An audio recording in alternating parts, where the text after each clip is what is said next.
بسم اللہ الرحمن الرحیم بسم اللہ الرحمن الرحیم الحمد للہ رب العالمین والصلاة والسلام علی اشرف الانبیاء والمرسلین وعلی اہل بیتہ الطیبین الطاہرین المعصومین۔ عزیز طلبہ، السلام علیکم ورحمۃ اللہ وبرکاتہ۔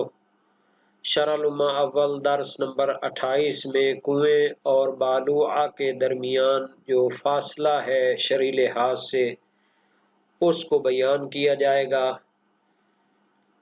اس درس کے مطالب کا خلاصہ یہ ہے کہ کنویں کے قریب اگر کوئی گندے اور نجس پانی کا کوئی گڑھا موجود ہے تو اس کے لیے خاص فاصلہ رکھنے کی تاکید کی گئی ہے، اس کو بیان کیا جائے گا۔ اس مسئلے کی چند صورتیں بنائی گئی ہیں اور اس میں ایک ہوتا ہے کہ اگر کنواں اوپر ہو یا گڑھا اوپر ہو یا اس کے برعکس ہو تو اس فوقیت کے بارے میں بھی کچھ تفصیل موجود ہے، اور کنویں کے قریب نجس پانی کے گڑھے سے کنویں کے پانی کی نجاست کا حکم کیا ہے۔ کیا اس سے اگر قریب وہ کوئی نجس پانی کا گڑھا موجود ہے تو کیا کنویں کا پانی نجس ہو جاتا ہے یا نہیں ہوتا، ان سب کی تفصیل اسی مسئلے میں بیان کی جائے گی۔ کنویں اور گندے پانی کے گڑھے میں دوری کا حکم کیا ہے۔ فرماتے ہیں الثانیۃ یستحب التباعد بین البئر والبالوعۃ۔ دوسرا مسئلہ یہاں پر بیان کرتے ہیں کہ کنواں اور نجس پانی کا جو گڑھا ہے اس کے درمیان دوری ہونا مستحب ہے۔ البالوعہ یعنی نجس پانی کا جو گڑھا ہوتا ہے جس میں وہ نجس پانی گندا پانی جمع ہوتا ہے اس کو بالوعہ کہا جاتا ہے۔ اس کے درمیان کتنا فاصلہ ہونا چاہیے تو اس کی یہاں پر بحث کرتے ہیں۔ بالوعہ کے بارے میں تھوڑا تفصیل دیتے ہیں۔ التی یرمی فیہا ماء النضح، اس سے مراد وہ گڑھا ہے کہ جس میں کنویں سے جو نجس پانی نکالا جاتا ہے وہ اس میں ڈالا جاتا ہے، پھینکا جاتا ہے، اس میں ماء النضح جو کنویں سے نجس پانی نکالا جاتا ہے وہ اس میں پھینکا جاتا ہے۔ اب اگر زیادہ فاصلہ نہ ہو تو پھر کیا ہو جائے گا، وہی نجس پانی ہٹ کر اسی کنویں میں چلا جائے گا تو وہ نجاست پھیل جائے گی۔ تو اس لیے مستحب ہے کہ کنویں اور بالوعہ کے درمیان میں کچھ فاصلہ رکھا جائے۔ بخمس اذرع فی الارض صلبۃ، اگر زمین سخت ہو تو اس میں 5 ہاتھ کا فاصلہ، 5 ذراع کا فاصلہ ہونا چاہیے، مستحب ہے۔ صلبہ کو کیا پڑھنا ہے؟ بضم الصاد و سکون اللام، کہ صاد پر پیش ہوگی اور لام پر جزم ہوگی، صلبہ اس کو پڑھنا ہے۔ اگر زمین سخت ہو، پتھریلی ہو تو پھر 5 ہاتھ کا فاصلہ ہو کنویں اور بالوعہ کے درمیان تو یہ مستحب ہے۔ او تحتیت قرار البالوعۃ عن قرار البئر، یا پھر جو بالوعہ اور گندے پانی کا جو گڑھا ہے اس میں اور جو کنویں کا قرار ہے پائندہ ہے اور اس کا جو نچلا حصہ ہے اس کی سطح، نچلی سطح میں کیا ہو، فرق پایا جائے، اور بالوعہ کا جو نچلا حصہ ہے وہ کنویں سے بھی زیادہ نیچے ہو۔ اگر اتنا زیادہ وہ گڑھا جو ہے نیچے ہو کہ وہ کنویں کے پائندے سے بھی نیچے چلا جائے تو پھر اس صورت میں بھی 5 ہاتھ کا فاصلہ ہونا کافی ہے۔ تو یہاں پر یہ ہو گیا کہ اگر زمین سخت ہو یا بالوعے کا جو نچلا حصہ ہے وہ کنویں کے قرار اور نچلے سطح سے زیادہ نیچے ہو تو پھر بھی 5 ہاتھ کا فاصلہ کافی ہے۔ وَإِلَّا يَكُنْ كَذَلِكَ، اگر ایسا نہ ہو، بِأَنْ كَانَتِ الْأَرْضُ رَخْوَةً، یعنی زمین کیا ہو نرم ہو، اگر زمین سخت نہ ہو یعنی نرم ہو۔ والبالوعۃ مساویۃ للبئر، اور بالوعہ کی سطح، نچلی سطح وہ کنویں کے نچلی سطح کے برابر ہو، قرارن یعنی نچلی سطح کے حوالے سے۔ بالوعہ اور بئر اگر نچلی سطح کے حوالے سے برابر ہوں اور زمین کیا ہو، نرم ہو، او مرتفعۃ عنہ، یا پھر بالوعہ گڑھے کا جو پائندہ ہے اور نچلا حصہ ہے وہ کنویں کی نسبت بلند ہو، فَسَبْعُ أَذْرُعٍ، تو 7 ہاتھ کا فاصلہ ہونا مستحب ہے۔ تو گویا خلاصہ ہو گیا کہ اگر زمین سخت ہو یا جو بالوعہ ہے اس کا نچلا حصہ وہ کنویں کی نسبت بھی نیچے ہو تو پھر بھی 5 ہاتھ کا فاصلہ کافی ہے، مستحب ہے۔ اگر زمین نرم ہو اور بالوعہ اس کے برابر ہو یا بالوعہ اس سے بلند ہو تو پھر 7 ہاتھ کا فاصلہ اس کو مستحب قرار دیا گیا ہے۔ اس مسئلہ کی صورتیں کتنی بنتی ہیں؟ شہید نے یہاں پر اس کی صورتیں بنائی ہیں۔ وَصُوَرُ الْمَسْأَلَةِ عَلَى هَذَا التَّقْدِيرِ 6، اس بنا پر اس مسئلہ کی کل صورتیں 6 بنتی ہیں۔ وہ کیسے؟ زمین سخت ہوگی تو پھر اس کی 3 صورتیں ہیں، یا کنواں اوپر ہوگا یا برابر ہوگا یا نیچے ہوگا، 3 صورتیں۔ یا زمین کیا ہوگی؟ نرم ہوگی تو پھر اس میں بھی 3 صورتیں، یا کنواں اوپر ہوگا یا برابر ہوگا یا نیچے ہوگا۔ یستحب التباعد فی 4 منها ب5، ان 6 صورتوں میں سے 4 صورتوں میں کنویں اور بالوعہ کے درمیان 5 ہاتھ کا فاصلہ مستحب ہے۔ وہ کون سی صورتیں؟ وَهِيَ الصُّلْبَةُ مُطْلَقًا، اگر زمین سخت ہو تو اس کی ساری صورتوں میں 5 ہاتھ کا فاصلہ کافی ہے، مطلقاً یعنی اس کی تمام صورتیں، اس کی ہر صورت میں وہی 5 ہاتھ کا فاصلہ کافی ہے۔ اور وہ کون سی ہے؟ زمین سخت ہو، چاہے بالوعہ اوپر ہو، چاہے بالوعہ برابر ہو، چاہے بالوعہ نیچے ہو، تو 3 صورتیں تو یہ ہو گئی۔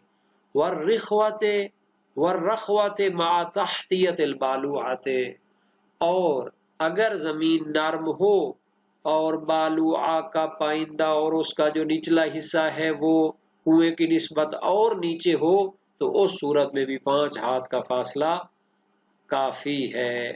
وَبِسَبْعٍ فِي صُورَتَيْنِ، اور 2 صورتوں میں 7 ہاتھ کا فاصلہ مستحب ہے۔ وَهُمَا مُسَاوَاتُهُمَا وَارْتِفَاعُ الْبَالُوعَةِ فِي الْأَرْضِ الرَّخْوَةِ، وہ کیا ہے؟ جب زمین نرم ہو تو اگر کنواں اور بالوعہ برابر ہو سطح کے لحاظ سے، یا پھر بالوعہ جو گندے پانی کا جو گڑھا ہے اس کی نچلی سطح جو ہے وہ کنویں کی نسبت بلند ہو، ارتفاع البالوعہ یعنی وہ بلند ہو بالوعہ، تو اس صورت میں 7 ہاتھ کا فاصلہ مستحب ہوگا۔ وفی حکم الفوقیت المحسوسۃ الفوقیت بالجہت، اس فوقیت کے حکم میں ہے فوقیت بالجہہ، ایک ہوتی ہے فوقیت محسوسہ یعنی جس کو حواس خمسہ کے ذریعے محسوس کیا جا سکے، واضح ہو، آنکھوں کے ساتھ نظر آئے۔ اگر کنویں کا پائندہ اور اس کا نچلا حصہ بالوعہ کی نسبت بلند ہو، وہ پتہ چلتا ہو، اس کو پیمائش کیا گیا ہو، تو یہ فوقیت محسوسہ ہوتی ہے۔ اسی فوقیت محسوسہ کے حکم میں ہے فوقیت بالجہہ، یعنی اگر جہت کے لحاظ سے فوقیت حاصل ہو۔ اس سے کیا مراد ہے فوقیت بالجہت سے؟ بِأَن يَكُونَ الْبِئْرُ فِي جِهَةِ الشَّمَالِ، اگر کنواں شمال کی جہت میں ہو، شمال کی سمت میں ہو تو پھر بھی کنواں کیا ہوگا؟ اس کو بلند شمار کیا جائے گا۔ فَيَكْفِي الْخَمْسُ مَعَ رَخَاوَةِ الْأَرْضِ، تو اگرچہ زمین نرم ہو وَإِنِ اسْتَوَى الْقَرَارَانِ، اور دونوں کی سطح بھی برابر ہو کنویں اور بالوعہ کی، تو پھر بھی 5 ہاتھ کا فاصلہ کافی ہوگا، کیوں؟ چونکہ شمال کی جو جہت ہوتی ہے وہ بلند ہوتی ہے، لما واردہ، چونکہ روایت میں آیا ہے، بن ان مجاری العیون مع محب الشمال، کہ یہ جو چشمے بہتے ہیں تو یہ شمال کی ہوا کے ساتھ بہتے ہیں، اور شمال والی جو طرف ہے وہ بلند ہوتی ہے، اور جنوب والی طرف جو ہے وہ نچلی سطح شمار ہوتی ہے، اس کی طرف دریا بہتے ہیں۔ تو فوقیت محسوسہ کے حکم میں ہے فوقیت بالجہہ، یعنی اگر بالوعہ کس طرف ہو، شمال کی طرف ہو، تو بے شک جو ہے نا جی کنویں اور بالوعے کی سطح برابر ہو، چونکہ بالوعہ وہ کیا ہے سمت شمال میں ہے، تو پھر اس کو بلند شمار کیا جائے گا، اور پھر جب زمین کیا ہوگی، نرم ہوگی، تو پھر اس کو کیا کریں گے، 7 ہاتھ کا فاصلہ رکھنا پڑے گا۔ اس کا آخری مسئلہ یہاں پر ہے بالوعہ، وہ جو نجس پانی والا گڑھا ہوتا ہے، وہ جب کنویں کے قریب ہو تو کنویں کے پانی کا کیا حکم ہے؟ فرماتے وَلَا يَنْجُسُ الْبِئْرُ بِهَا اَيْ بِالْبَالُوعَةِ وَإِنْ تَقَارَبَتَا إِلَّا مَعَ الْعِلْمِ بِالْاِتِّصَالِ،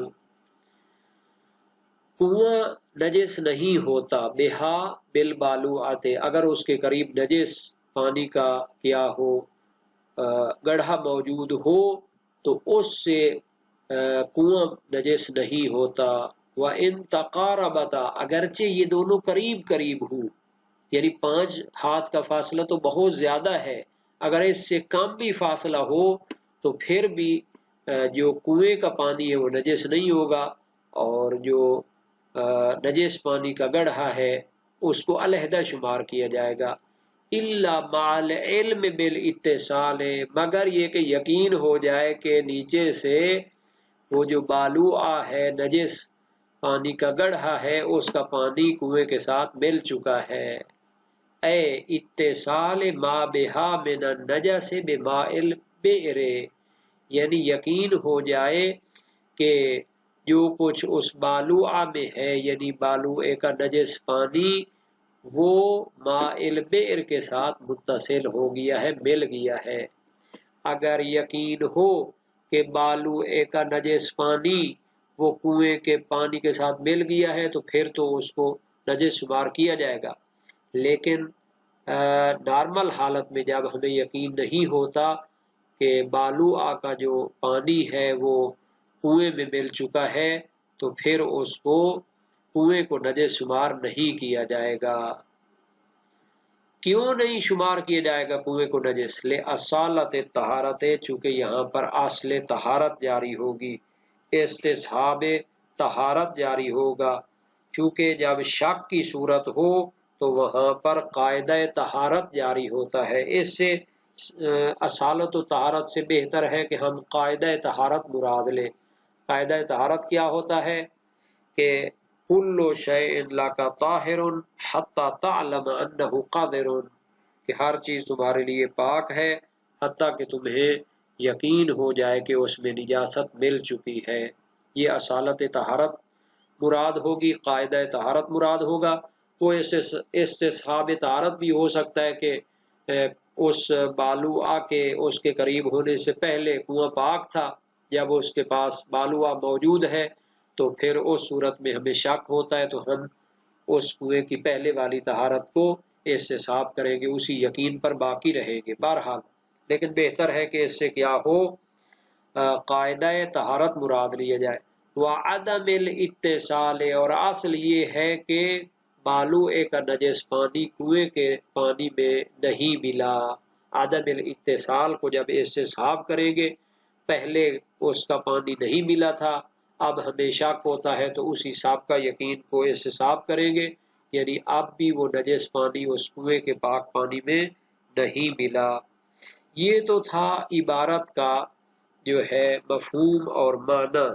اب ہم آتے ہیں کہ یہ جو حکم بیان کیا گیا ہے کہ کنویں کے قریب اگر بالوعہ ہوتا ہے تو اس میں کتنے ہاتھ کا فاصلہ ہونا چاہیے؟ 5 ہاتھ کا فاصلہ ہونا چاہیے، 7 ہاتھ کا فاصلہ ہونا چاہیے۔ کہاں سے لیا گیا ہے؟ اس کو جناب علی روایات سے لیا گیا ہے۔ قدامہ کی روایت ہے امام ابو عبداللہ علیہ السلام سے، تو اس میں ہے کہ سالتہ کم ادنا ما یکون بین البئر بئر الماء والبالوۃ، کنویں اور بالوہ کے درمیان کتنا کم ترین فاصلہ ہونا چاہیے؟ امام نے فرمایا ان کان سہلن فسبع اذرع، اگر زمین نرم ہو تو 7 ہاتھ ہے، وان کان جبلا فخمس اذرع، اگر پتھریلی زمین ہو تو پھر 7 ہاتھ کا فاصلہ ہونا چاہیے۔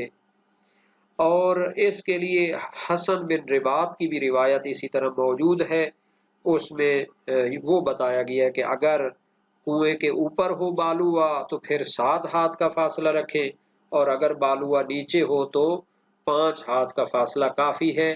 تو یہ دونوں میں جب جمع کریں گے تو پھر اس طرح نتیجہ جو مشہور نے نکالا تھا اس طرح مراد لیا جا سکتا ہے۔ لیکن ابن الجنید جو ایک قدیم عالم تھے، ابن الجنید اسکافی، انہوں نے سخت زمین میں 7 ہاتھ کا فاصلہ قرار دیا ہے یا پھر کنواں اوپر ہو، ورنہ انہوں نے کہا ہے کہ 12 ہاتھ کا فاصلہ ہونا چاہیے جب زمین نرم ہو یا پھر کیا ہو بالوہ اوپر ہو۔ تو اس کے لیے انہوں نے محمد بن سلیمان دیلمی کی روایت ہے، اس کے والد نے امام صادق علیہ السلام سے روایت کی ہے، اور اس میں یہی کہا گیا ہے کہ اگر اوپر کی طرف ہو بالوعہ تو پھر اس میں 12 ہاتھ کا فاصلہ ہونا چاہیے۔ تو بہرحال اس روایت کو ضعیف قرار دیا گیا ہے، چونکہ یہ دیلمی باپ بیٹا دونوں ضعیف ہیں، جیسا کہ رجال نجاشی میں موجود ہے۔ اور یہ جو حکم تھا کہ وہ جو طرف ہوتی ہے شمال والی وہ کیا ہوتی ہے؟ اوپر ہوتی ہے، تو اس کے لیے بھی جو ہے ایک روایت تو خود انہوں نے نقل کی ہے، اور اس کو میرے خیال میں خود دیلمی کی روایت سے لیا گیا جس کے بارے میں یہیں پر تبصرہ ہو چکا ہے۔ اور یہ جو مسئلہ تھا جو آخر میں آیا تھا کہ کنواں جو ہے اس کے ذریعے نجس نہیں ہوگا، اس کو کہاں سے لیا گیا ہے؟ یہ قاعدہ طہارت بھی ایک ہے، اور محمد بن قاسم کی روایت امام ابو الحسن علیہ السلام سے کہ آیا اگر اس طرح کا مسئلہ ہو، قریب قریب ہوں، 5 ہاتھ کا فاصلہ ہو یا کم یا زیادہ، تو کیا اس سے وضو ہو سکتا ہے؟